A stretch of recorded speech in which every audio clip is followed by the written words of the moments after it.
Hare Krishna, dear devotees, welcome for the class. Sorry, I won't be able to switch on my video because I have some guest at my place. So there'll be a lot of distraction if I keep the video on. So just I beg apologies from all the devotees for not keeping the video on. We'll quickly start. Om Ajnanatimirandasya Jnananjanashalakaya Chakshurum Militam Yena Tasmai Shri Gurave Namaha Shri Chaitanya Manobhishtam Sthapitam Yena Bhutale Swayam Rupa Kadamayam Dadati Swapadantikam Vandeham Shri Gurun Shri Yuttapadakamalam Shri Gurun Vaishnavamscha Shri Rupam Sagrajatam Sahagana Raghunatham Vitam Tam Sajivam साद्वैतं सार्वधूतं परिजना सहितं कृष्ण चैतन्य देवं श्रीराधा कृष्ण पदान् सहगण ललिता श्री विशाखान्वितांश नमो विष्णुपदाय कृष्ण पृष्ठाय भूतले श्रीमते भक्तिवेदांत स्वामिनिति नामिने नमस्ते सरस्वते देवे गौरवाणी प्रचारिणे निर्विशेष शून्यवादी पाश्चात देश तारिणे हे कृष्णा करुणा सिंधु दीन बंधो जगतपते गोपेश गोपिका कांत राधा कांत नमस्तुते तप्त कांचन गौरांगी राधे वृंदावनेश्वरी वृषभानुसुते देवी प्रणमामि हरिप्रिये वाञ्छाकल्पतरुभ्यश्च कृपा सिन्धुभ्य एव च पतितानं पावनेभ्यो वैष्णवेभ्यो नमो नमः श्रीकृष्ण चैतन्य प्रभु नित्यानंद श्री अद्वैत गदाधर शिवासादि गौर भक्तवृंद हरे Krishna Krishna Krishna Hare Hare Hare Ram Ram Ram Hare Hare. Hare Krishna, dear devotees. So in the previous session, what we saw was where how we can remember Krishna by pure bhakti, because we can attain Krishna only, by Keval Bhakti, or Krishna is easy to attain only by pure devotional service. And if a particular person becomes a pure devotee, then there is no rebirth for him. Krishna is giving this assurance. Mamupetya punarjanma dukkhalayam ashashvatam and samsiddhim param gatah.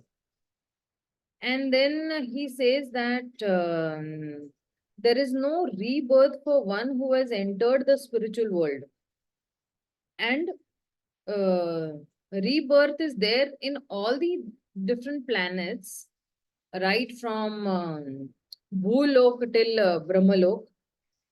But in Krishna's abode, there is no rebirth at all. Brahma Bhuvanalok Punar Avritana Arjunaham. And Punarjanma na vidyate, he's saying that. Now, if you see the rebirth of different living entities will be according, to their whatever karmas they are doing, according to their desires they have, right? And then even the connection between this 16th shloka and the 17th shloka is that Krishna is actually speaking about his abode and the other, planets also. So then what is Krishna going to do is, Krishna in the subsequent shlokas from 17 to 22nd shloka, he's going to compare the two worlds, the material world and the spiritual world. So over here in the 17th shloka, he's going to speak about the material world, and he's going to speak about one day in Brahma's life. So he says that Sahasra. So if there is any disturbance from my end on the background, please let me know in the chat. I can, help out. If there is some distraction you feel from my end. Hare Krishna. Is it fine? The volume and everything is fine? Yes, perfect. Okay, fine. So we'll start. सहस्रयुगपर्यन्तम् अहर्यद्ब्रह्मणो विदो रात्रिं युगा सहस्रान्ता ते अर् ते अहोरात्रविदो जना. She's saying by human calculation, 1,000 ages taken together form the duration of Brahma's one day. And such is also the duration of his night. So 1,000 ages is one day and 1,000 ages is the duration of night also. So if you see this one yuga calculation that is there, give me 1 second, okay? I might just help you to explain it on my board. It's connected.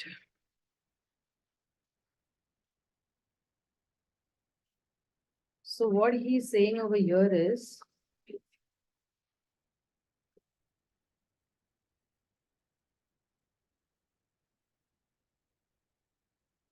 he's saying is that one yuga cycle means what? One yuga cycle. On the screen I'm writing, okay? So it is a combination of 4 yugas. One yuga cycle means what? Satyug, Treta Yuga, Dwapar, and Kali Yuga. Okay. He's saying one yuga cycle is equal to these 4 yugas. Okay. And then 1 year of humans is a day and night of the demigods. Means what? 1 year of humans, we humans, okay, is equal to 1 day and night for whom? For the demigods. Okay. And then he's saying that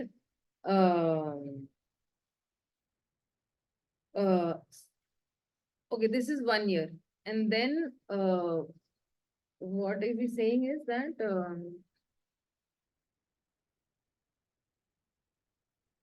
Prabhupada somewhere has mentioned. There is my Bhagavad Gita. Okay, I think I just know it. He's saying that 12,000 such demigod years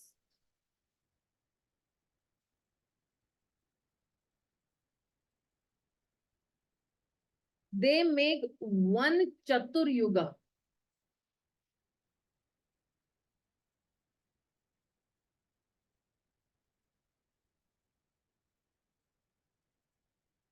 One Chatur Yuga. One Chatur Yuga means what? The calculation Prabhupada gives is 360 human years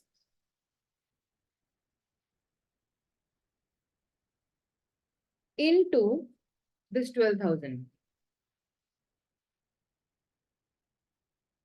So then that amounts to what? Give me one like this. 12,000 into 360. That makes it to 432. Yeah. That makes it to 43 lakhs 20,000 years.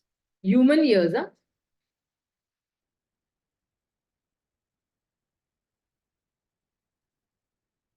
Okay. So now he's saying that then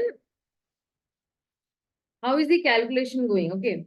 Then 1,000, because we're saying 12,000 demigod years is equal to one Chatur Yuga. Okay. And 1,000 such Chaturyugas. One Chaturyuga kitna hai? These many years. And like that, 1,000 such Chaturyugas.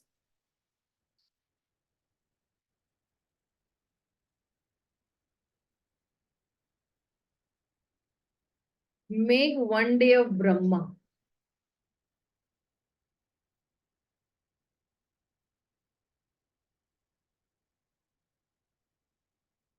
समझ में आया ये calculation? And his lifespan is how many years? Brahma's lifespan is 100 years. So imagine, and even Brahma's planet also is destroyed with this particular, calculation of this Chaturyuga. So what is he saying is that Sahasra Yuga Paryantam. There are Sahasra years. So Brahmaji is living for 1,000 years. So the word, if you see Yuga, this, Yuga is, it's a large unit of actually time. And like, for example, we say Kali Yuga. So it is one Yuga. It is the unit of, can say, unit of time for Kali Yuga, and it has many, different time durations also. Then even Dwapar Yuga has different time durations. So this Yuga, when we say, basically, okay, it is referring to unit of time and how much unit of time, it will vary from Yuga to Yuga. Okay. So then we have Kali Yuga, we have Dwapar, you have Treta Yuga, and you have Satyuga. So it is saying that Sahasra Yugam Paryantam. Sahasra, thousands. Yuga Paryantam. And that is why he's saying that this 1,000 such Chaturyugas. So for thousands of Divya Yugas, that is the cycle of these 4 Yugas, is the day of Brahma. And after that, there is the night of Brahma. ये तो सिर्फ दिन है, ये सिर्फ दिन है. वैसे 1,000 such yugas, such chatur yugas will be the one night of Brahma.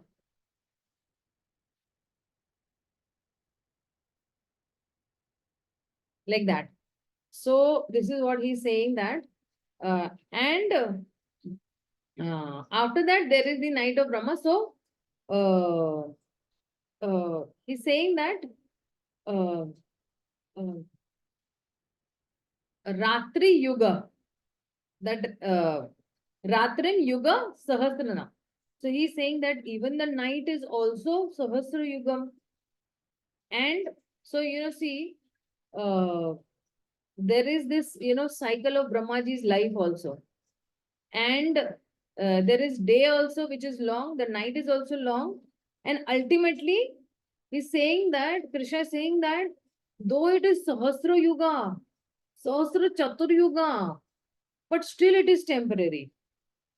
And Prabhupada is actually saying over here, hundreds of these years by the Earth's calculation.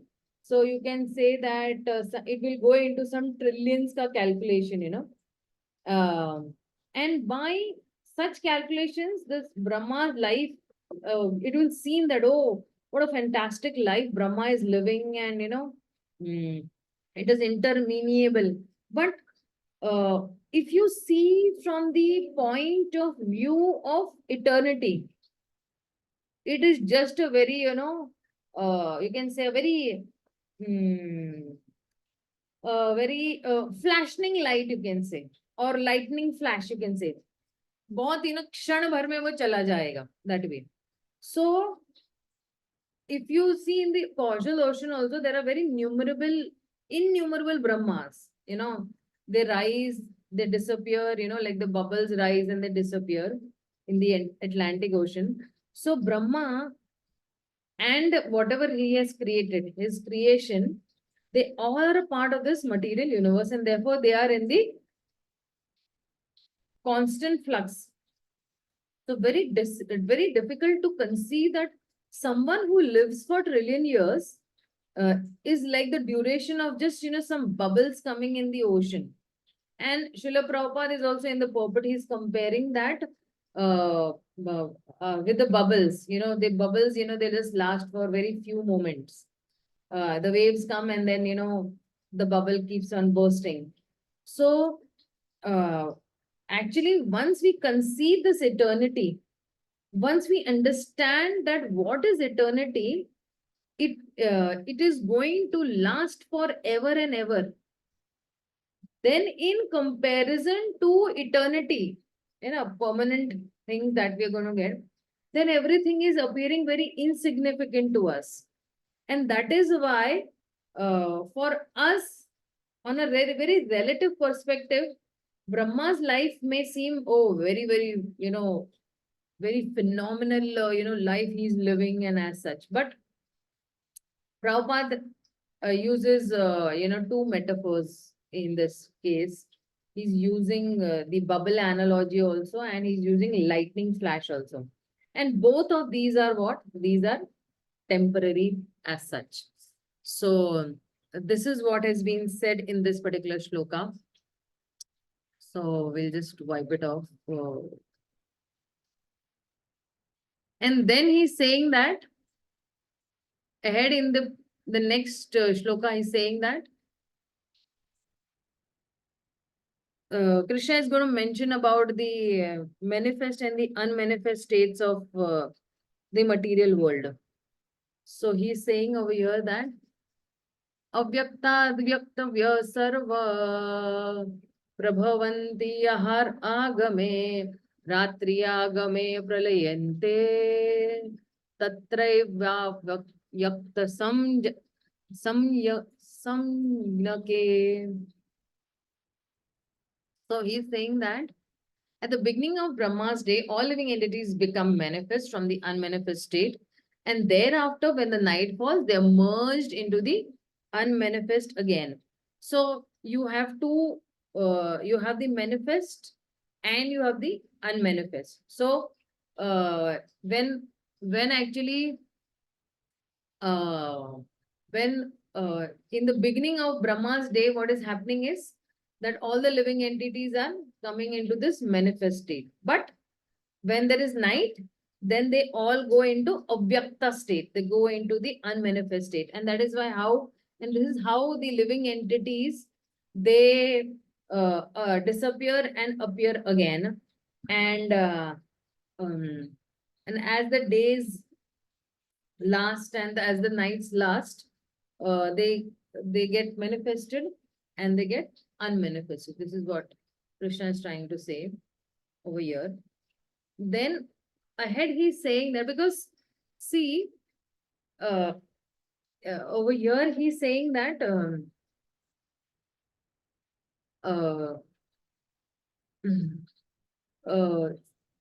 the Subodhana he's saying that superior to the unmanifest state of Brahma's night in this material world, there is another unmanifest nature which is eternal spiritual world.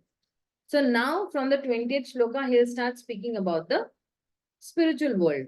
And see, why should we discuss about the spiritual world again and again? Because that is our final goal. We have to reach over there. Why we have to reach over there? We have to reach over there to please the Supreme Lord. That is our original home that we have come from. And that is our original home where we belong to.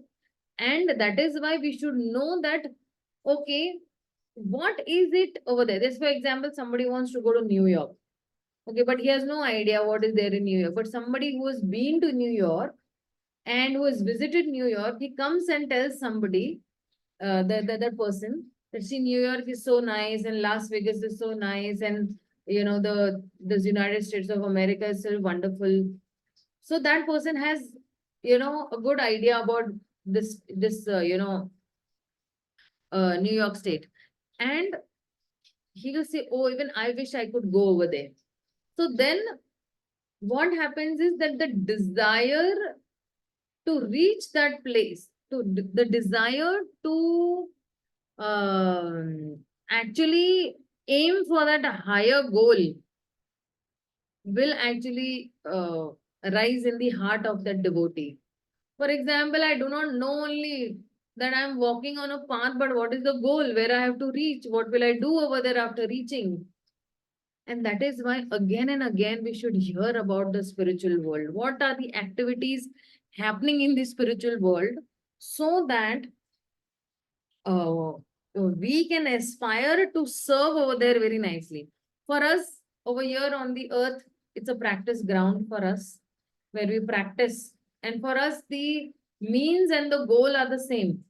Here also, I'm doing Shravanam Kirtanam Vishnu Smaranam. And there also, I'm going to do Shravanam Kirtanam Vishnu Smaranam. So he's saying that this, unmanifest nature, which is the eternal spiritual world. So that is why he's saying Paras. Why he's saying Paras? He's saying Paras because that is actually very much uh, uh, uh, sorry, we are on this 19th shloka. Okay, yeah, there is 19th. Okay. And that is why he's saying that there is another spiritual world also. So he's saying, Bhuta grama sa evyam bhuta bhutva praliyate ratriyagame vasita partha prabhavati aghar agame. He's saying that again and again when Brahma day arrives, all living entities come into being. And with the arrival of Brahma's night, they are helplessly annihilated. So this is actually the temporary nature of this material world. Ahead, he's saying that about the spiritual world from the 20th sloka is saying, Parastasmatu bhavo anyo avyakta vyaktat sanatana yah sa sarveshu bhuteshu nashyantasu na vinashyati. Very important. Nashyat su na vinashyati. So he's saying over here is that yet there is another unmanifest nature which is eternal and is transcendental to this manifested and unmanifested matter. It is supreme and is never annihilated. These are the characteristics of the spiritual world. That particular what do you say? Abode is supreme abode. It is never annihilated when annihilation takes place. When all in this world is annihilated, the part remains as it is. Also, that what do you say? That spiritual world is eternal and transcendental also to this manifested and unmanifested matter. So when he's saying that, when he's using this Sanskrit word paraha, है ना? Paraha means actually, like parasmani. There is, it is transcendental in nature. And bhavo, when you say bhavo, bhav is okay, yes. Bhava means feelings also, but another meaning in Sanskrit, bhava is that particular nature. Anya, another nature. There is another nature, and that is there in this. And what is that nature? Avyakto, vyaktat, sanatana. So that the nature it is, that it is sanatana, it is eternal, right? And yaha sa sarveshu bhuteshu. So in this world, so much that it exists, sarveshu bhuteshu. Okay, sarveshu means all and bhuteshu is manifestation. So when everything in this world is destroyed, then that particular abode does not get annihilated or does not get destroyed. Na vinashyati is never annihilated. So So Krishna is, giving a reassurance that, see, although Brahma's abode is destructible, but that doesn't mean that all the existence is destructible. There is a one more also. That is why he's saying that Paraha tasmad tu bhavaha. There is another nature which is not destroyed. And Krishna is saying that uh, Anya, that is another nature which does not get destroyed. And though over here it is there is a manifest and unmanifest nature, but over there that nature, another nature, it is eternal nature, and that is actually spiritual, and it is eternal, and it can never be annihilated. So many people, in this world, the people mistake, mental to be the, spiritual. And what is inside us, if you see, in our also, this soul is spiritual.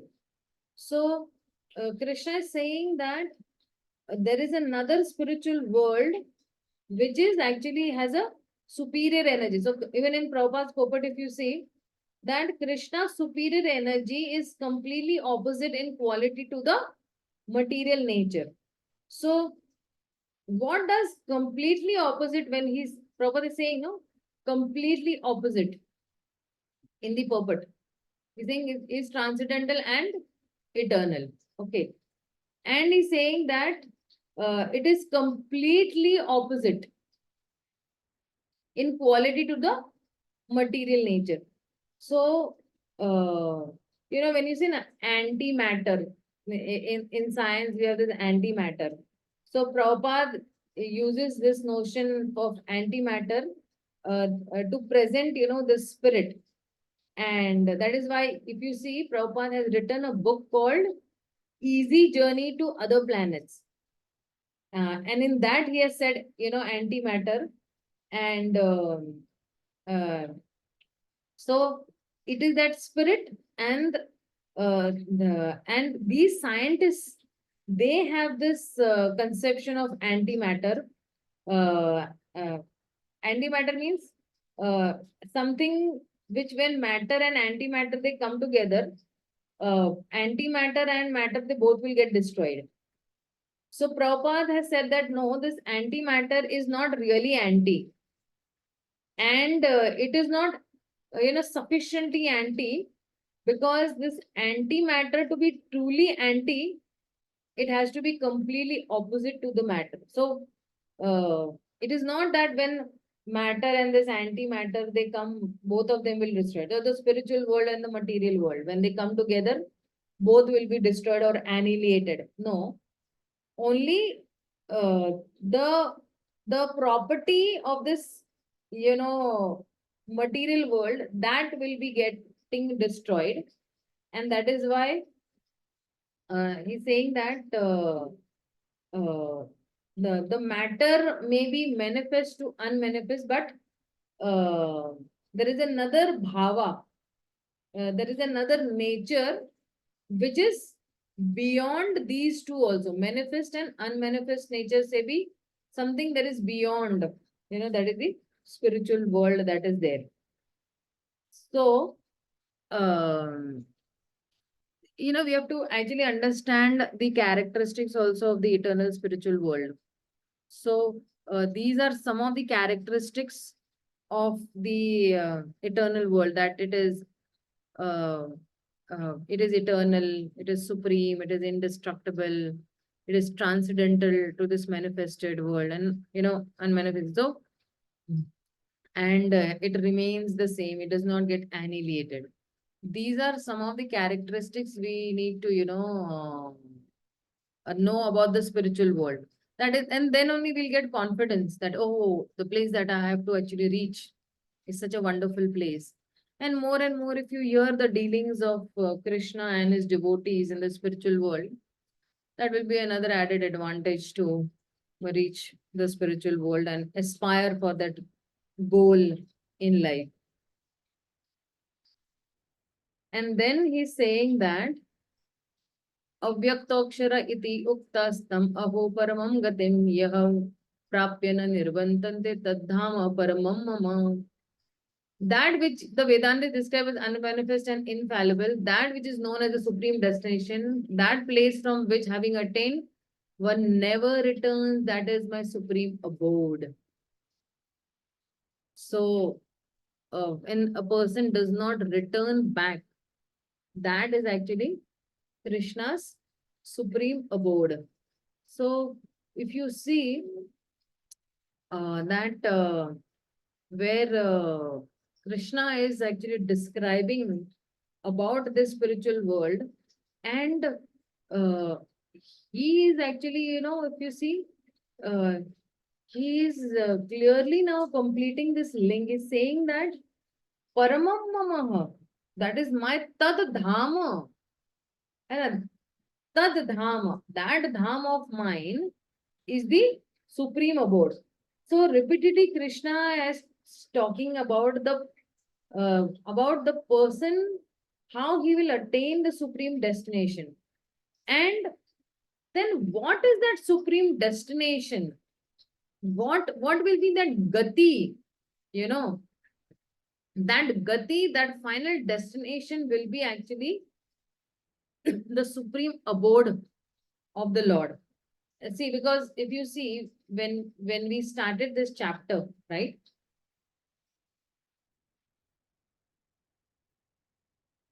And in the 15th shloka also he's saying that some siddhim param gata, they will attain, param gati. That param gati is, the supreme destination. And then over here is saying tad dham paramam mamaha, mere dham pe aayega. So similar words, Krishna is saying that that is my abode. And uh, uh, we just discussed what are the different characteristics of that abode, right? It is not destructible, it is permanent. So he has talked about, this in these 15th also shloka, and he's talked about this also shloka. So beyond this material world also, there is another spiritual world, and which is avyakta, which is akshara, and another characteristics of the spiritual world. It is infallible.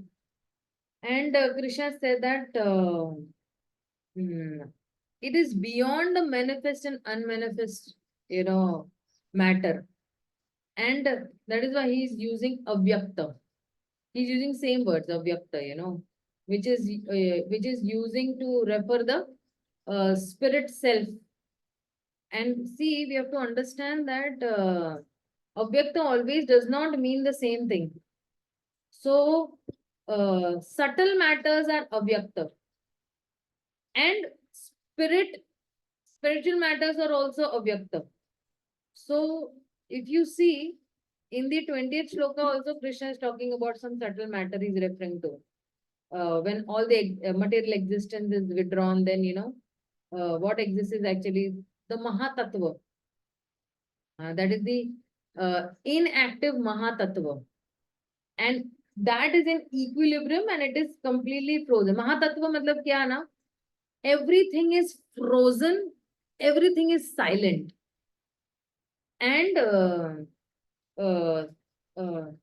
and when everything is completely, you can say, frozen and silent, then that is called actually the pradhana. So when you say, and then when Krishna glances on that pradhana, then everything actually comes to life, right?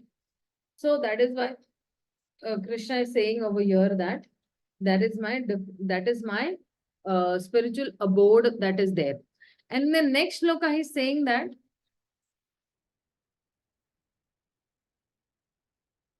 he's saying, how will somebody reach to this abode or attain this particular abode? Then he's saying that a very, very important shloka, okay? Because we all are aspiring for this abode. We want to also reach that abode. And how is this abode attainable? Then he's saying that Purusha sa para partha bhaktya labha swa ananya yasyantah sthani bhutani yena sarvam idam tatam. So he's saying that the Supreme Personality of Godhead, who is greater than all, is attainable by unalloyed devotion.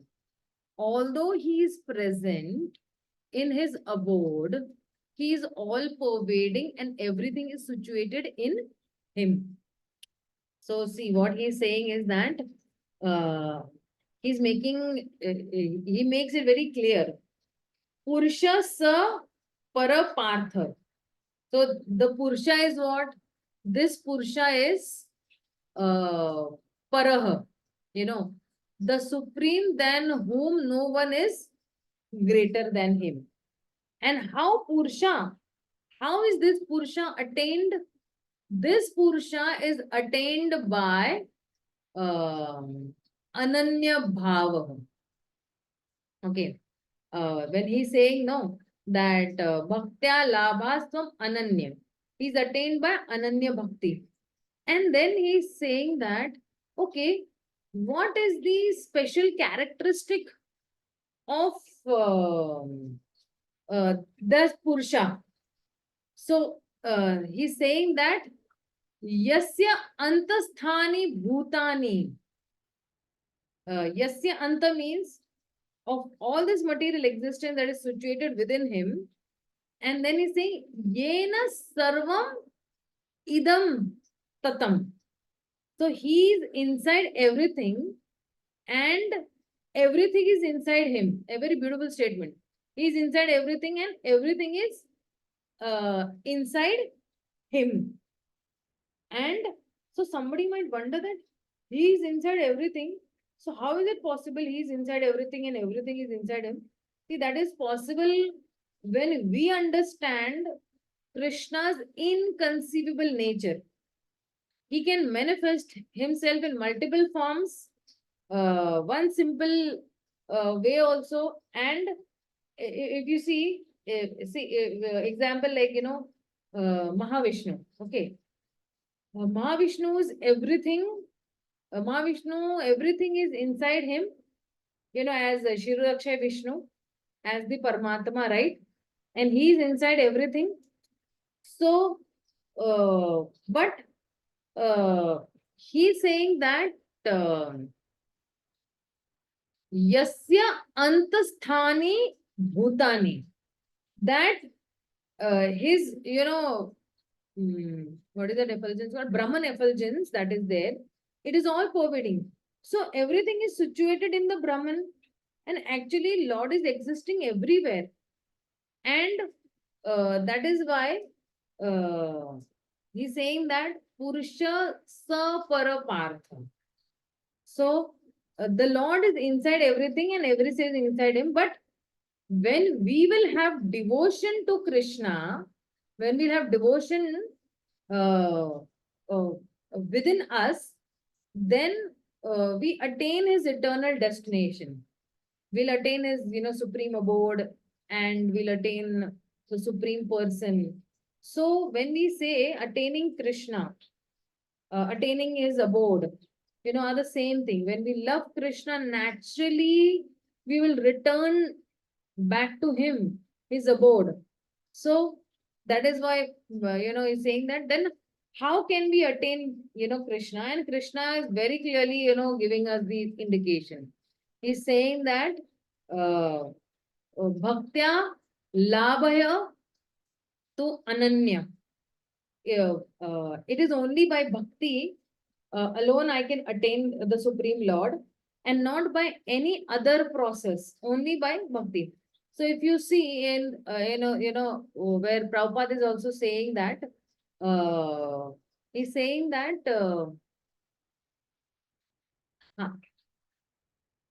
the Vedas also describe the Supreme Abode and the Supreme Personality of Godhead. Eko Vasi Sarva Gaha Krishna. In that abode, there is only one Supreme Personality of Godhead whose name is Krishna. He is the Supreme Merciful Deity, and although situated there as one, he has expanded himself into millions and millions of planetary expansions. Okay. And the Vedas compare the Lord to a tree standing still, yet bearing many varieties of fruits, flowers, and leaves, and the planetary expansion of the Lord who preside over the Vaikuntha. Puran, they are also known as Purushottama, Trivikrama, Keshava, and all these different names. Okay. So, when you see, so in this section, from the 8.15 verse, where Krishna is saying that Mam Upetya Punarjanma Dukhalama Shashvatam, from 8.15 to this, verse of 22, what has happened is that Krishna is giving emphasis on fixing the mind on him. And even in the 14th shloka, he has, he has said that, Ananya Cheta Satatam, Yomam Smaratim Nityasaha. Okay. Tasyaham Sulabha, very easily, Sulabha, when we discuss. Nitya Yukta Yogina. So, he is given so much of, stress on fixing our mind on Krishna. And if somebody might ask that, how will I get that impetus to fix my mind on Krishna? So then he is saying that you just contemplate that how everything is temporary, and you fix your mind on, don't fix your mind on anything else. And if you fix your mind on something else, then ultimately you will end in misery. And therefore, let us fix our mind on Krishna, because even the temporary nature of this Brahma's abode is temporary, and it's going to be annihilated. So, everything in this material world, he's saying that is temporary.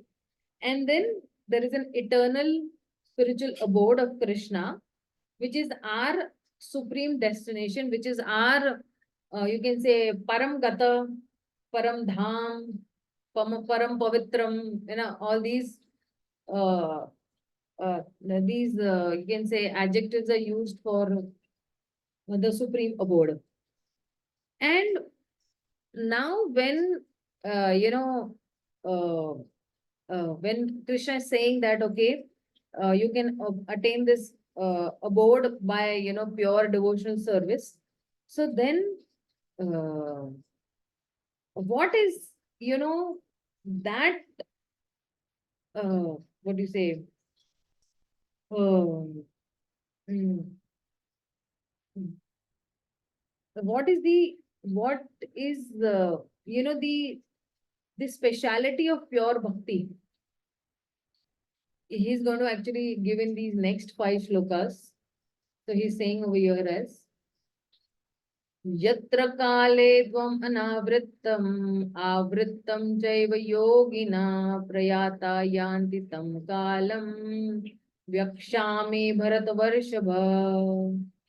He's saying that, O best of the Bharatas, I shall now explain to you the different times at which, passing away from this world, the yogi does or does not come back. So, if you see in these shlokas, from 23rd till the 28th shloka, you can say, till the end, you can say, that he will, so at least till the 26th shloka, he's going to give 2 paths. 24, 25, 26, he's going to give the 2 ways of leaving the body. And one will be the path of darkness, and the other will be the path of light. So if somebody is leaving his body in the path of light, what will happen? And path of darkness, then, what will happen? So over here, he's mentioning that different people will leave their bodies at different times. So they have different deaths also. And That is why Krishna is saying over here that yatra kale tu anavritam. So, what is the time at which one will not come back? And uh, he's saying that anavritam, one will not come back, and avritam chaiva yogina, and one will come back. One will not come back, and one will come back. And what are the timings, you know? So, prayata yanti tam kalam. So he's saying that he's telling Arjuna that, say, Arjuna, I will explain to you that the time at which if the yogi is departing and when the yogi will return, and the time at which the yogi will not return, he's saying that Vakshami Bharat Varshava. So if you see in Prabhupada's purport also,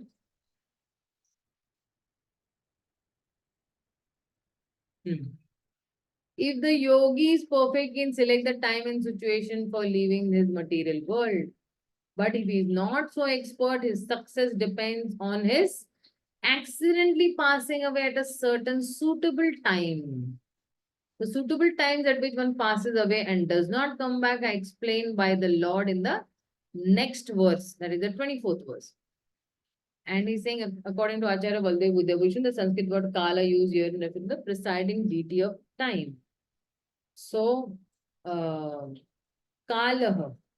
So, here we are giving, when we say, kala, so the presiding deity of time.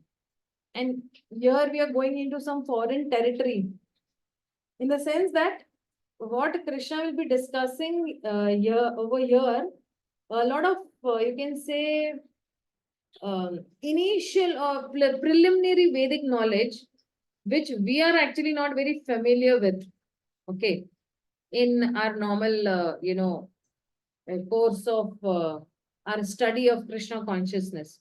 So Krishna will talk about it in the, following verses. What Prabhupada is actually saying over here is that there are two Vedic paths, Devayan and Pitrayan. So these two paths will be actually discussed now, but there is a path of yoga also. So for every path which a person is following, there is a worldview, associated with it. Like when a person wants to be materialist, there is a worldview associated with materialism, that, okay, it is a godless materialism, or there may be pious materialism, there may be religious materialism, or there might be some atheistic materialism. So that is some worldview associated, with that. So if there is godless materialist, there is a worldview that, okay, there is no God, there is no soul, and this is the life only, complete.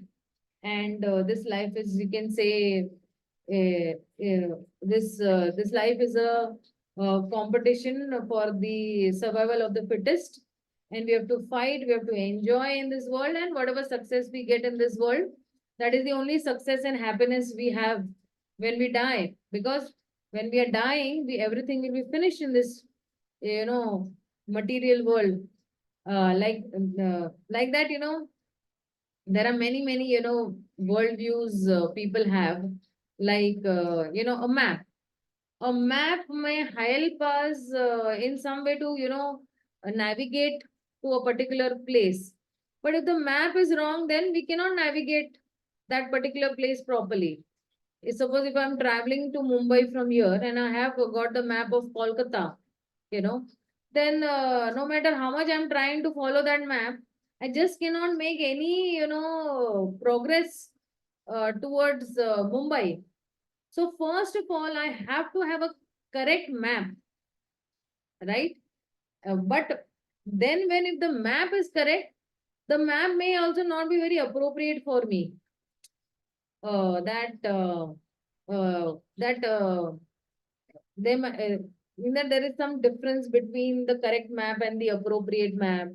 And if I want to find out my way, to that city, and for that, I have got a map. But if I've got this map, which is of some geographical features.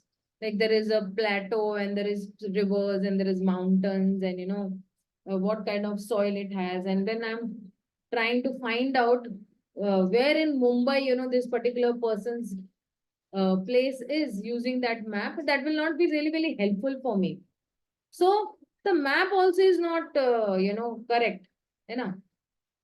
But but if it is not appropriate for me, so the map which we have should not only be correct, but it should be an appropriate also. So that is why, why am I giving this analogy is that uh, even in Vedic culture, there may be many multiple correct maps which are given, but all are not appropriate for our spiritual advancement in Kali Yuga, So in Kali Yuga, only by the practice of bhakti yoga in Krishna consciousness, uh, this process of yoga has a particular kind of map. And like in yoga, if you see, yoga is actually, when you see yoga, it has various chakras and that chakras need to be activated, and then that registers the Brahmarandra, and then the soul moves out from the Brahmarandra. Okay. This is one particular way of looking, at our body. Now, if we look from, these scientific, perspectives, it is talking about, okay, so many glands I have and so many nerves I have and blood and, how it circulates and, in the scientific perspective, there is no mention of any chakra. So different maps, to understand the concept of map, then we have to understand that the focus when we look at a particular worldview, what we can know depends on what we know. It means that, so if my car is giving a very strange noise while driving, a normal person may think that why is this car giving noise or it is irritating. But a mechanic who is really very expert, he will say, okay, there is some problem in the carburetor or there is some technical problem in some other part because of which it is giving some problem. So because the mechanic already has that certain knowledge, because of that, if there is some further also, you can say, stimulus, there is further information which comes up and we can have a very better understanding that mm, uh, what is just, a normal irritating sound for a normal driver is an alarm or indication to the mechanic to take some proper action on that particular part of the vehicle, and so that we can know from a particular situation. It depends on what we know in the modern scientific way of looking at the body. The body is primarily seen as just, one biochemical system. They say that it is just an organism and it is just a biochemical, system. So they are seeing it only as a biochemical. And that is why people want to study chemistry also. They want to study biochemical also. And they want to, uh, do a lot of research on, the internal functions. When there is a fracture, then when there is low blood pressure, when there is some problem with the, nervous system and all. And then you have Ayurveda also for that. You have Ayurveda in the sense that you have this Kapha, Pitta and Vata. So when you say Kapha, then it is some solid content. When you say Vata, there is the air content. And when you say Pitta, then there is some very heaty content in your body. So Ayurveda also is there.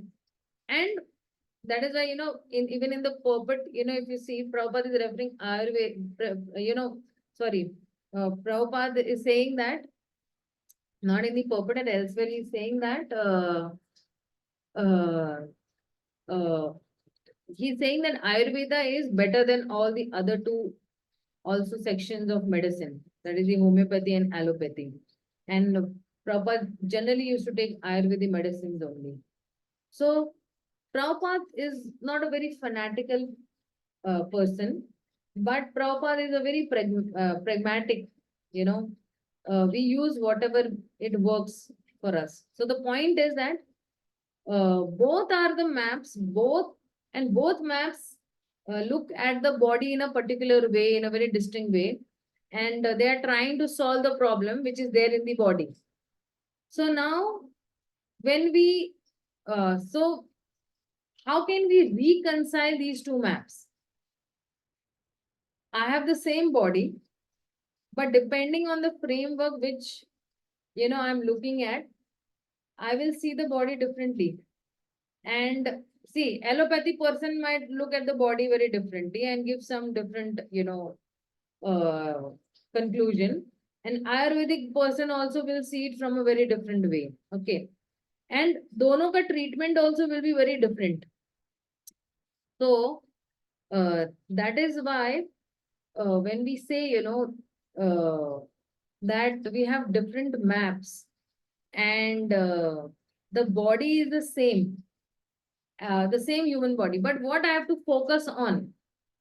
Should I actually focus on the Bhagavad Gita? Should I focus on the Upanishads? Should I focus on the Puranas?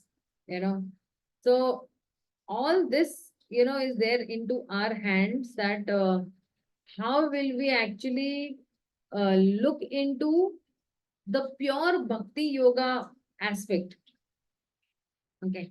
And when we look from that aspect, then we will reach the final destination. So let's go to the next sloka, 24. So he's saying that Agnir Jyotir Aha Shukla Sanmasa Uttarayanam Tatra Prayata Gachanti Brahma Vidojana. So he's saying over here that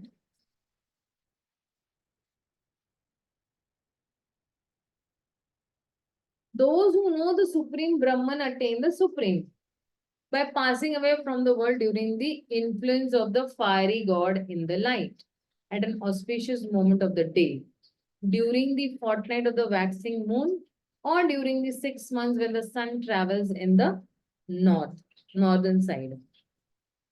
So he's saying that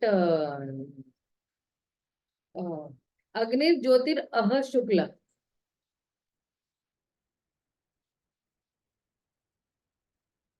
So Agnir, is fire, light, and phases of the moon. Yeah.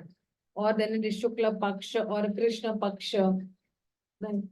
So, Sun Masa Uttarayan. So we know that from the point of view of the earth, the sun, depending on the, way the earth's angle is tilted. In geography, we have learned the earth's angle is tilted at 23.5 degrees, right?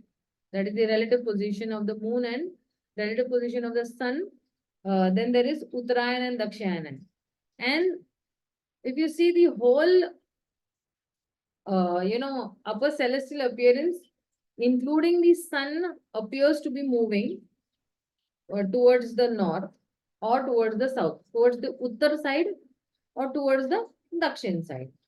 And what is saying that Tatra Prayata Gachanti, one goes away during that period of Brahma, Brahma Vidaha Janaha. During that time, then such a person attains the Brahma. So actually Prabhupada is translating this Brahma as the absolute, not that Brahma, okay, not our Brahmaji, but he is actually attaining the Brahma. And Brahma Vidaha. Vidaha means, Vidu, the one who has knowledge.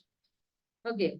One who has knowledge about whom? One who has knowledge about this Brahma, the absolute. Okay. So, Prabhupada is saying that when the firelight day and the fortnight of the moon are mentioned, it is to be understood that over all of them, there are various presiding deities who make arrangement for the passage of the soul. At the time of death, the mind carries one on the path of a new life. If one leaves the body at the time of designated above, either accidentally or by arrangement, it is possible for him to attain the impersonal Brahmajyoti. Mystics who are advanced in yoga practice can arrange the time and leave and the place to leave the body. Others have no control. If by accident they leave at an auspicious moment, then they will not return to the cycle of birth and death. But otherwise, there is every possibility that they will have to return. See, those who are not practicing yoga, they will have to return. However, for the pure devotee, Krishna conscious, there is no fear of returning. Whether he leaves the body at an auspicious or an inauspicious moment, by accident or by arrangement. So, um, uh, if you see in this chapter, there is a comparison of the two paths. Okay, a path of bhakti and this the path of yoga and the path of bhakti. So when you say yoga, then it is the Ashtanga yoga. Okay, so Krishna is recommending that fixing the mind on him, but he's also analyzing this path of yoga, and his goal is to complete.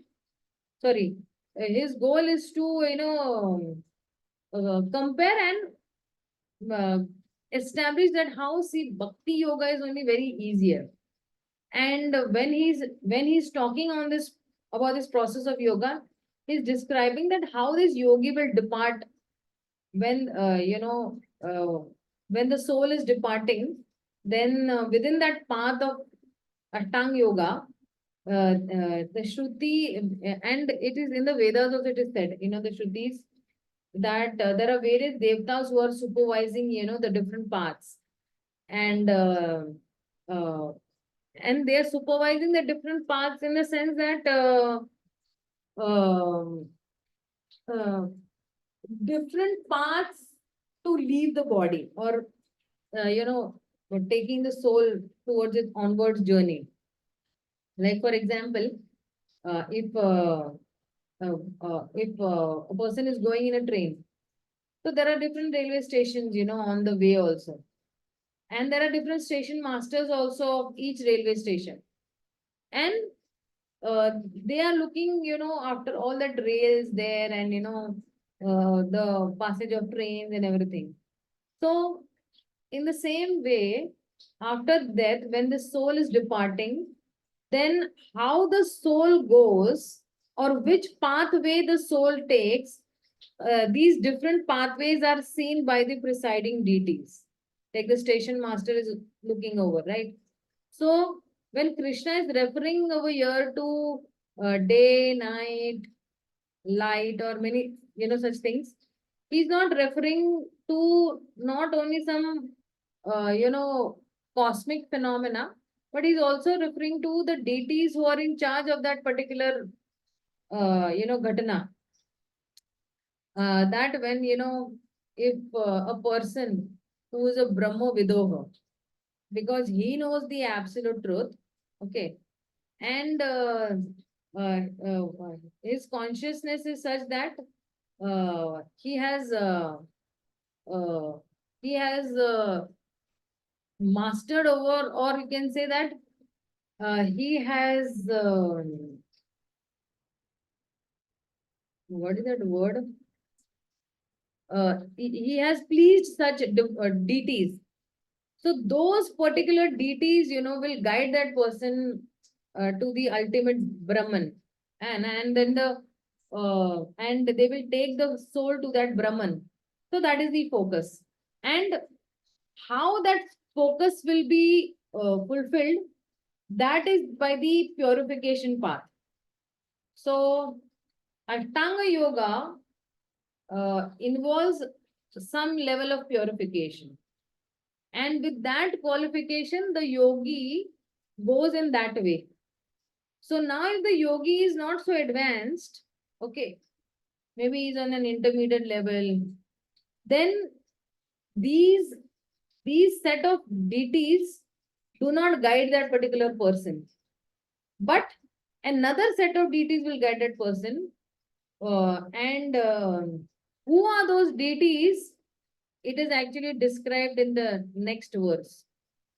So let's see then.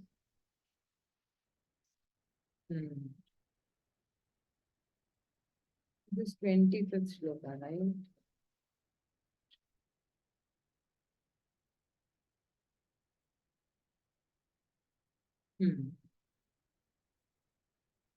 धूमोरात्रिस्तथा Krishna सन्मासा दक्षिणायनम तत्र चंद्रमसं ज्योतिर्योगी प्राय न निर्वर्तते. So he is saying that the mystic who passes away from this world during the smoke, the night, the fortnight of the waning moon, or the 6 months when the sun passes to the south, reaches the moon planet, but again comes back. Okay. So he's saying that, okay, there is a different path. Okay, previous verse we saw that it is talking about the Devayan path. Okay. And means that uh, we have machines which are made of Chandrayaan, going to Chandra, Mangal and all these places. And we have like the ISRO is, setting up so many machines, right? Okay.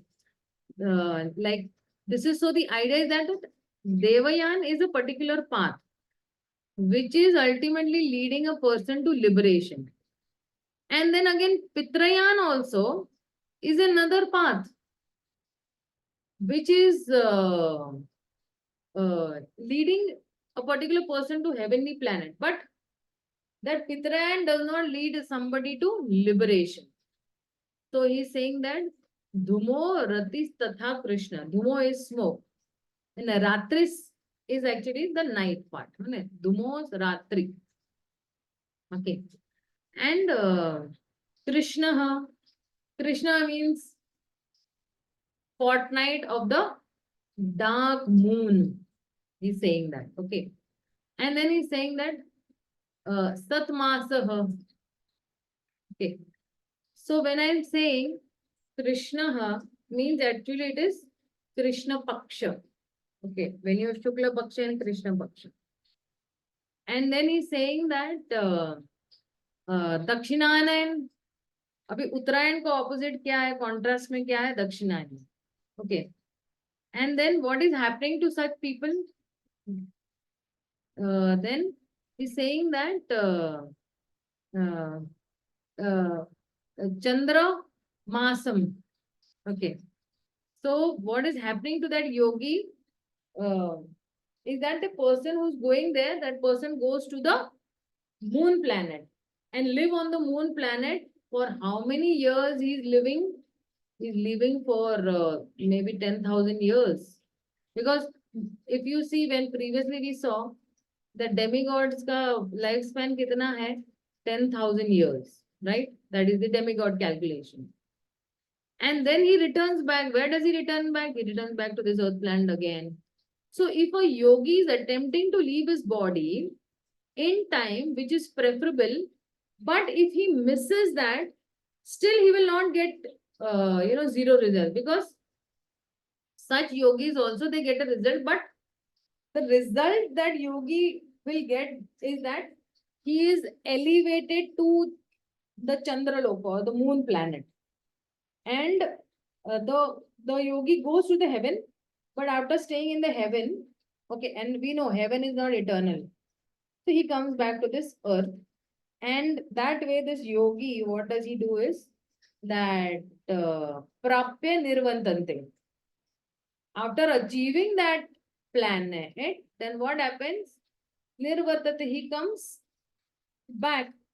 And that is why Krishna is describing then in the next verse that he will actually contrast the two paths. So what he is saying that in the 26th shloka, okay. So he is saying that Shukla Krishne gati hi ete jagata shashvate mate ekya yanti anavrittam ananya vartate punah. Saying that according to Vedic opinion, there are two ways of passing from this world. One is in light and one is in darkness. When one passes in light, one does not come back. But when one passes in darkness, he returns back. So he's saying that Shukla Krishna Gati hi ete. He's saying that there are two ways of passing from this world. Ekya, Ekya means one, one by Ekya Yati Anavritam. One by Anavritam, one will not come back. Okay. And Ananya Vartate Punah, by another, one will come back. So he's saying that Shukla Krishna Gati hi ete. Shukla, when you say Shukla, Shukla is Shukla Paksha. You know what is Krishna Paksha? That is Gati of passing away, you know. And there are two ways of, you know, departing this world. And Prabhupada is actually giving it from Srila Baldev Vidyabhushan's Chandogya Upanishad, where he's saying that those who are fruitive laborers and philosophical speculators from time immemorial are constantly going and coming. Which are the two people? Fruitive laborers and philosophical, what do you say, speculators. Actually, they do not attain ultimate salvation, for they do not surrender to Krishna. They are so much bhagi in the sense rebellious, that they don't want to surrender to Krishna.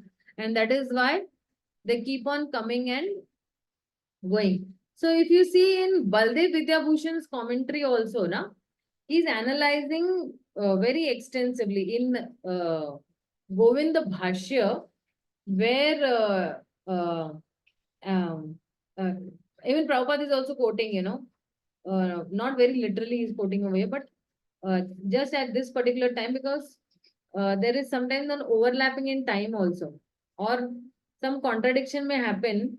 Like it may say that Uttarayan means, you know, 6 months, but within that also we have that day and night.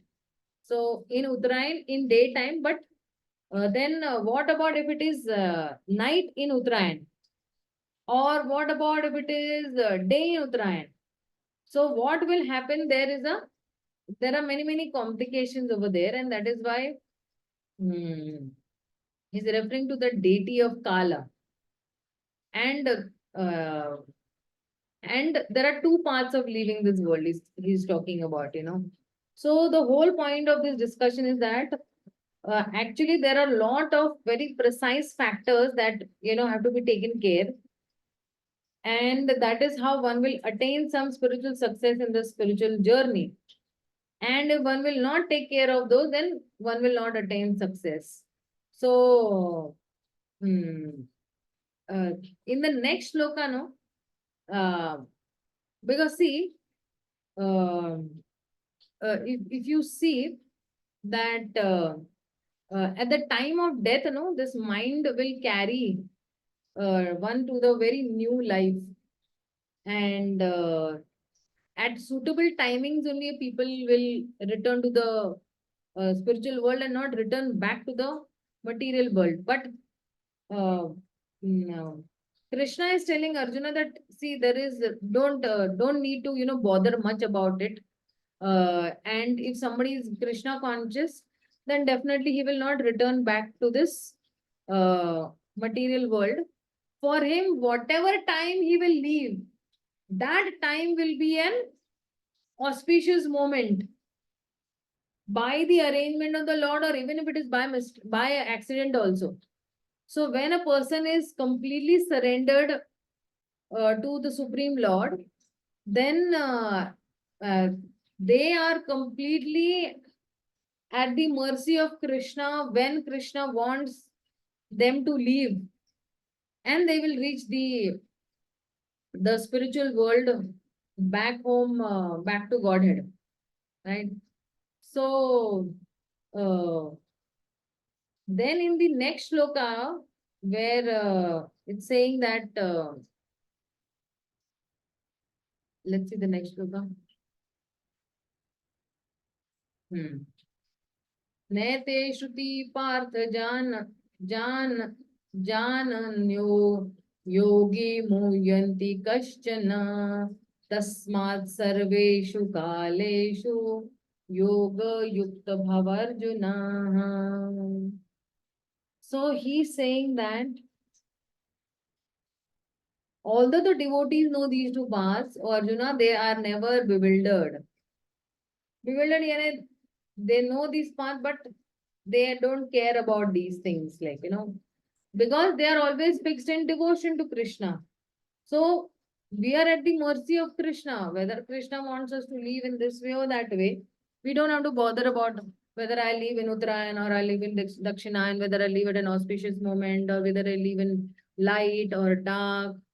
Okay, where will I, whether my destination will be Brahma Jyoti, or will it will be heaven, or whether it will be hell, or it will be spiritual world. Wherever Krishna will put us, we will be actually, uh, happy only. So, uh, uh, so if you see over here, he's saying that na ete shriti partha. So,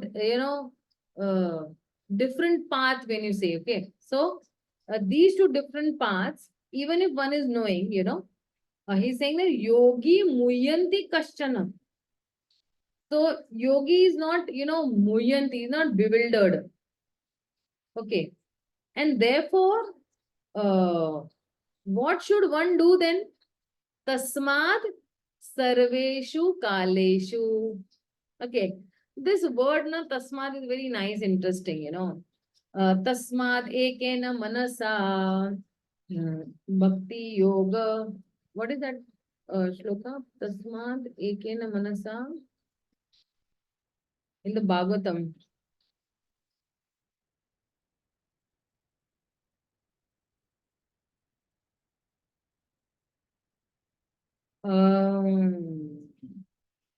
Just forget. तस्माद् एकेन मनसा भगवान सातो तामपति श्रोतव्य कीर्तितव्यश्च ध्येय पूजश्च नित्यदा. So he's saying that with one pointed attention, one should hear constantly about, glorify, remember, and worship the Supreme Lord, who is the protector of all the devotees. So he's saying that here also he's using that word tasmad. So why is he, saying that? Because he's saying that because of yoga yukta, engaged in Krishna consciousness. Prabhupada is translated over here as who's engaged in Krishna consciousness. That is saying that by this practice of yoga. And what is this practice of yoga? So in the 6th chapter, if you see, we had very elaborately seen, that the bhakti yogi is the best. So the best yoga is saying that yogi nam api sarvesha. So bhakti yoga is the best. So when one is practicing bhakti yoga, he will make the best advancement, and one will, quickly and spontaneously or rapidly make advancement and go back to Krishna. So he's saying that yogi nam api sarvesham mat gatir antar atmana. And then what is that? Shraddhavan bhajate yo mam samay yukta tamo matah. So Krishna is saying that in that shloka, the last shloka of the 6th chapter, that is 47th shloka, he's saying that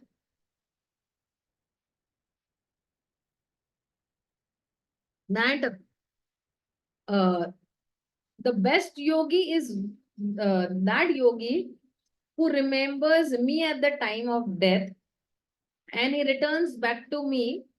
And therefore, he's saying, Arjuna, that you please focus your mind on remembering me or remembering Krishna. And Krishna is telling Arjuna that you be connected with yoga and don't, bother about all this, because what will happen? Uh, um, uh, just do what you can, and what you can do is that please stay connected with the yoga process, the bhakti yoga process.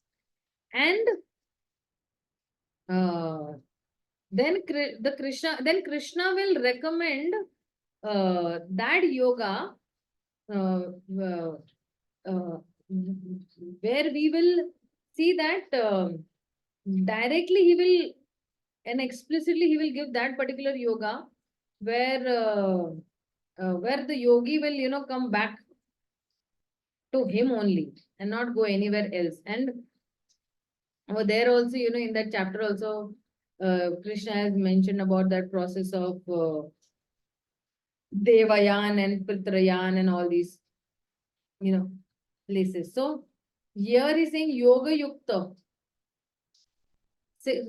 One who is forming yoga is constantly engaged in Krishna conscious in all his activities, and Anasakta Vishayan Yartham Upayunjanata. One should be unattached in material affairs and do everything in Krishna conscious. By this system, which is called Yukta Vairagya, one attains perfection. Therefore, the devotee is not disturbed by these descriptions. See why? Because he is not attached only, no? He is completely detached from this material affairs.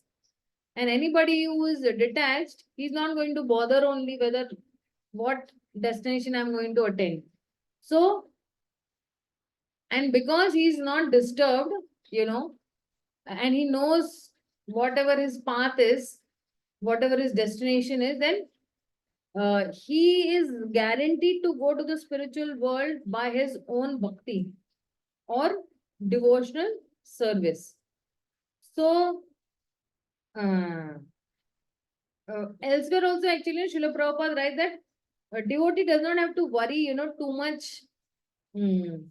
Uh, Too much. Why? Because sometimes we really fear that, I have tried to practice Krishna consciousness and I'm, trying to remember Krishna, but what if I die suddenly in an accident, or die suddenly if I get a heart attack and there is no one around me, and what if I don't remember Krishna at the time of death, what will happen? So, so devotees, should not, be so much afraid of these things, because Krishna is always there with us and Krishna will take care of us. And that is why if you see that Krishna loves his devotees so much that Krishna gives them the remembrance to remember him. Because no matter whatever that material circumstance may be for a devotee, Krishna helps a devotee to remember him. So sometimes we may not be able to, or he may not be able to remember Krishna, but Krishna remembers us. And what is more important is that Krishna will remember the bhakti that we have performed. And based on that bhakti, he'll give us the result. So even, in my community over here, I've seen in COVID times also, and of course, you all also must have seen, that a devotee, even if he is into some very uh, precarious situation, or he is having a big disease or coronavirus or cancer, or anything of that sort, the devotees are very peaceful. They're chanting, and they are into bliss, because whole of their life they have practiced Krishna consciousness, and they know, and they're so confident that yes, even if I don't remember Krishna, Krishna will remember me. My current situation is that let me remember Krishna again and again, again and again, because right at the time of death, maybe 1 minute, 2 minutes, 3 minutes before or after, I might not remember. So at least now let me remember. And that's how devotees have got such a glorious death, that devotees had other devotees around them chanting Hare Krishna Mahamantra. And we can see that how it is Krishna's hands only that Krishna has sent those devotees for him. If Krishna cannot come personally, uh, Krishna cannot come personally, but he's sending his representatives in the form of the spiritual master, in the form of advanced devotees, in the form of even normal devotees who are helping us, to remember Krishna, reading the Bhagavad Gita or doing Kirtan or giving us Tulsi or giving us Ganga Jal or giving us the Braj Raj in that way. So, um, uh, when we say that, that devotee, you know, mm, how will they leave the world? So, some people say that I want to leave the world while I'm in Vrindavan or while I'm in Kashi. So, what they will do is they'll go to Kashi, they'll go to Vrindavan. And when they're going, they're going only their relatives and all, friends, they'll come and they'll meet them and then they know that this person is now departing. So, and they know that he's not going to come back. So, this person is going to die, and then the relatives will come and then they will offer obeisances. So, this is not for devotee family. This is observed even in Vedic families also, right? But sometimes what happens is that a person, and if you see now in the Vedic times, what used to happen is that uh, mm, mm, when previously people used to go to these holy places and stay, no, so they will live a very simple life and they will wait for death. And uh, people will focus more on remembrance of Krishna, do devotional service, and while they are departing, other people come and they beg forgiveness that if I have offended you, please forgive me. And then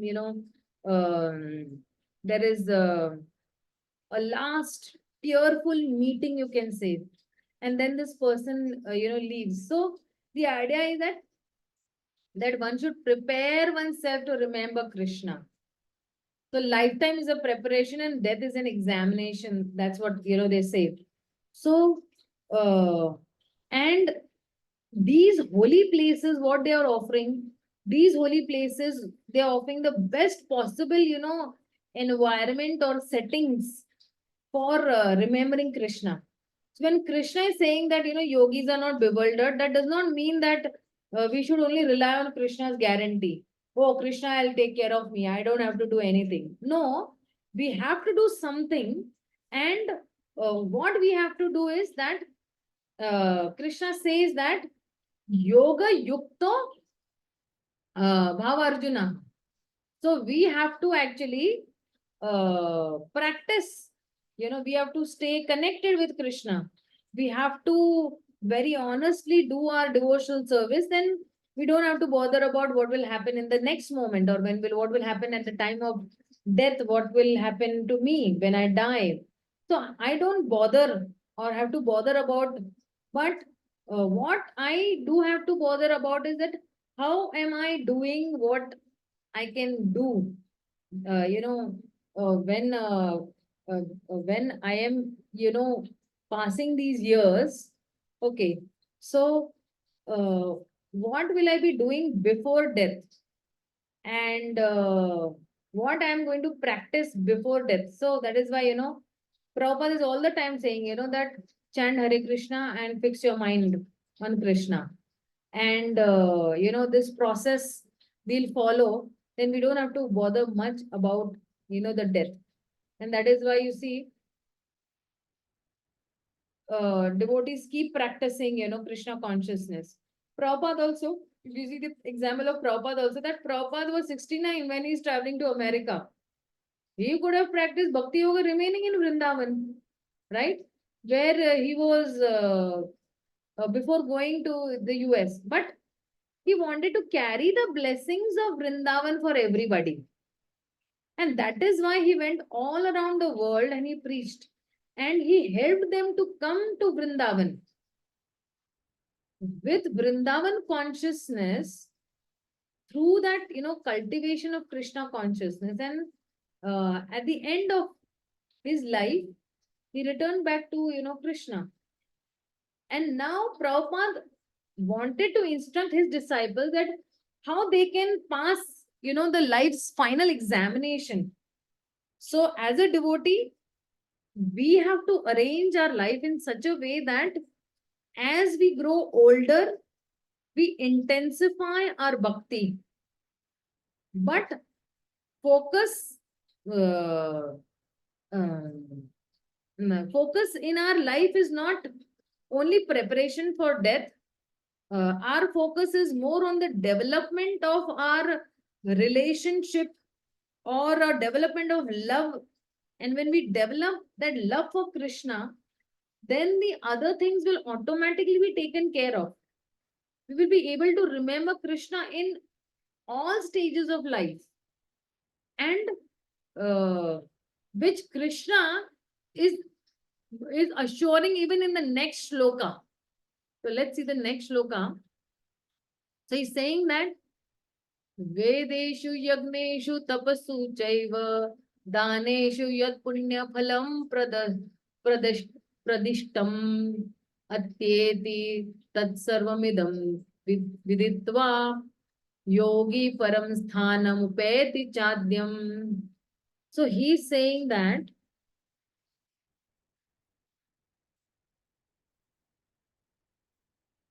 a person who accepts the path of devotional service is not bereft of the results derived from studying the Vedas, performing sacrifices, undergoing austerities, giving charity, or pursuing philosophical and fruitive activities.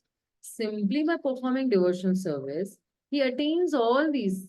And at the time of, at the end, he reaches the supreme eternal abode. So see, this is the, beauty of Krishna consciousness. That Krishna is telling that over here that whatever result one may get from, all the other paths, Vedeshu, he's saying, in the study of the Vedas, So, and any Yagneshu also, if you're performing any sacrifices also, and austerities also, and tapasya, and then Daneshu also, giving charities also. So, Yagna, Dan, and Tapa, these are, primary religious activities in the Vedas, and in the Vedic culture, you can say. And the study of Vedas are very important. So, when we'll reach the 18th chapter, we'll see that Krishna is talking about this Yagna, Dan, Tapa, Karma, and everything, and how this Yagna, Dan, Tapa are such that it can purify even the people who are, those who are very advanced, who are very pure, and who can even control the mind. So when Krishna is saying over there that manishinaha, he's saying that mana plus isha. So yagna, dam, and tapa are very important, but Krishna is saying that these are dharmic activities. They're not necessarily transcendental, activities. And on the path of transcendence, also we may do some yagna, we may do some tapa also, we may do some dan also, but in the path of spirituality or transcendence, our focus is different. Our focus is on whom? Our focus is on Krishna. Our focus is not on doing any dharmic activities for the sake of gaining some piety or punya. Right? So, Krishna is saying that whatever activity somebody might do in his, in the previous verse also, Krishna is saying that yoga yukta, that I'm just yoga yukta. But what about tapa, dana, karma? Krishna is saying that whatever result you may get, all this will give you only punya phala. But Krishna says that there is something beyond that also. or there is something which is surpassing that also. And when one get, and so whatever result one is getting by Vedeshu, Yagneshu, all this tapa, one will surpass that also. And that is why if Arjuna understands this and he practices this, yogi and yoga or whatever it is, and addition, what will happen then? He's saying that this yogi, he will attain param sthanam. So here Krishna is telling that the focus is on transcendence, and that transcendence will give us far greater result than what cannot be got by doing some material punya. So Krishna is shifting Arjuna's focus from acting in this world to acting beyond the world. Means what? One is that you act into this world, but one is that you act beyond this world. And that is why Krishna has spoken about, tasyaham sulabha partha, very easy, about remembrance of him. And in the 9th chapter also, Krishna will say man mana bhav mad bhakto, and Krishna will describe further what it means, that param sthanam. And that is why the next chapter is actually named as the king of knowledge. And Krishna will speak about bhakti yoga. So if you see this 8th shloka, which is there, the 8th chapter that is there, it is actually saying about that how will somebody remember, right? Remembrance about him. And he's concluding with the call that you practice yoga.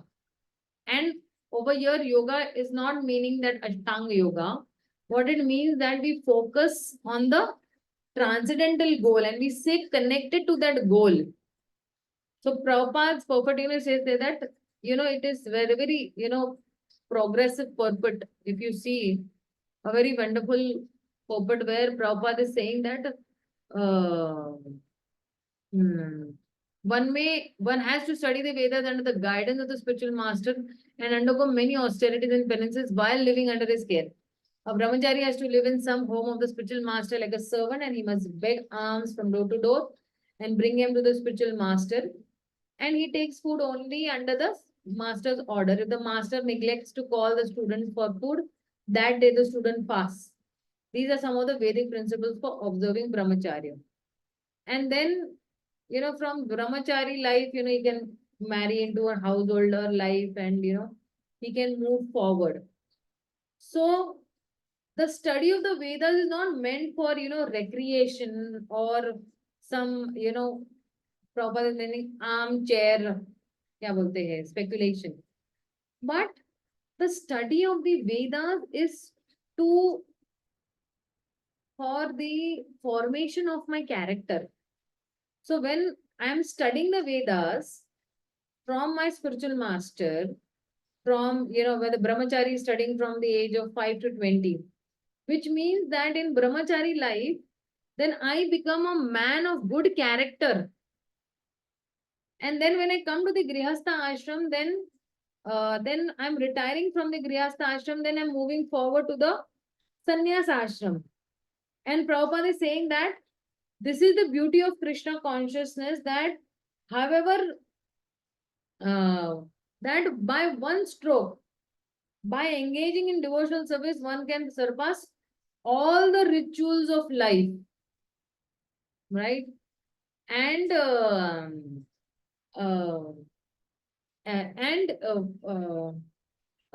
and all the different orders of life also. So Srila Prabhupada is saying that yagna, dan and tapa, okay, this progressive, yagna, dan, tapa and karma, it is done in the Vedic pious life for doing punya.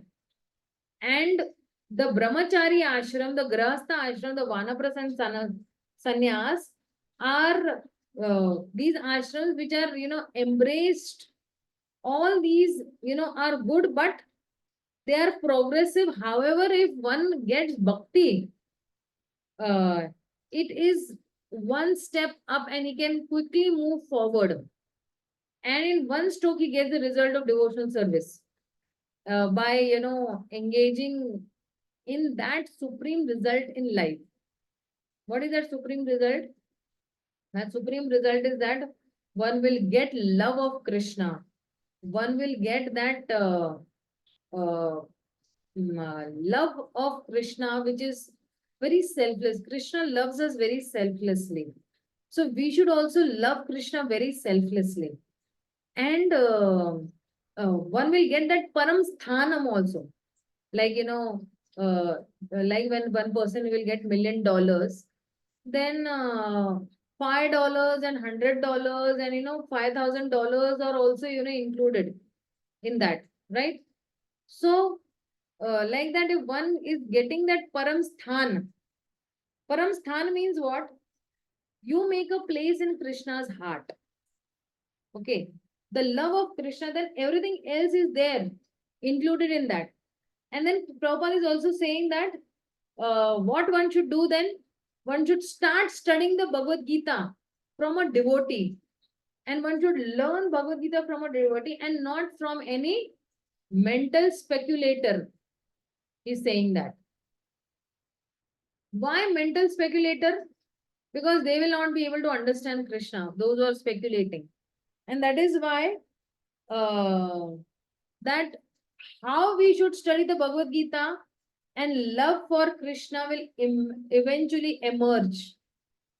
And that is the highest stage of Paramsthanam. Completely in love with Krishna. One falls completely in love with Krishna. That is the highest perceptual stage of life.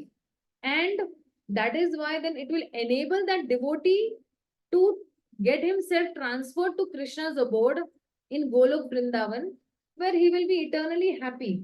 That is the ultimate goal. So, this 8th chapter, Krishna is telling that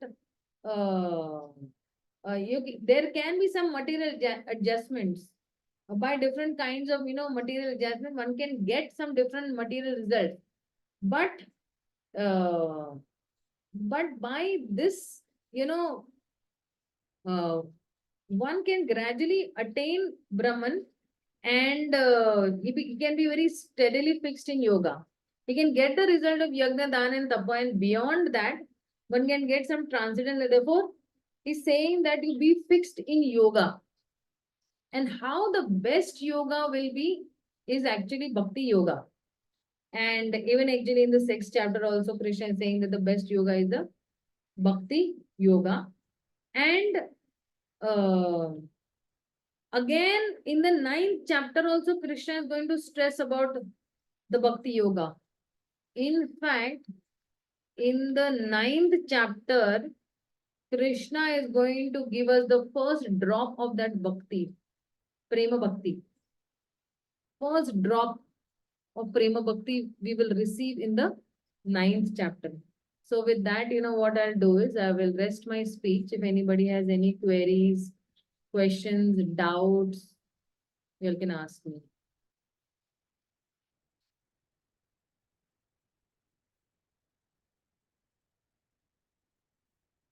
We'll start from the 9th chapter onwards from the next week, okay?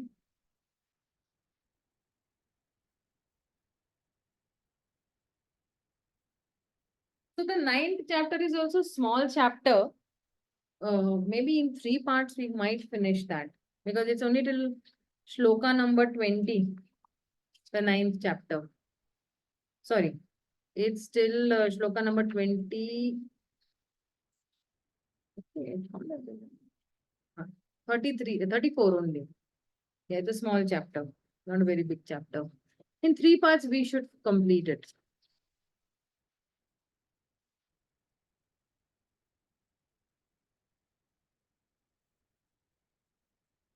Yeah, anybody has any queries, doubts?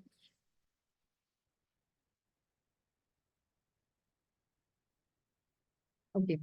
If nobody has any queries, doubts, I'll just, we'll stop over here.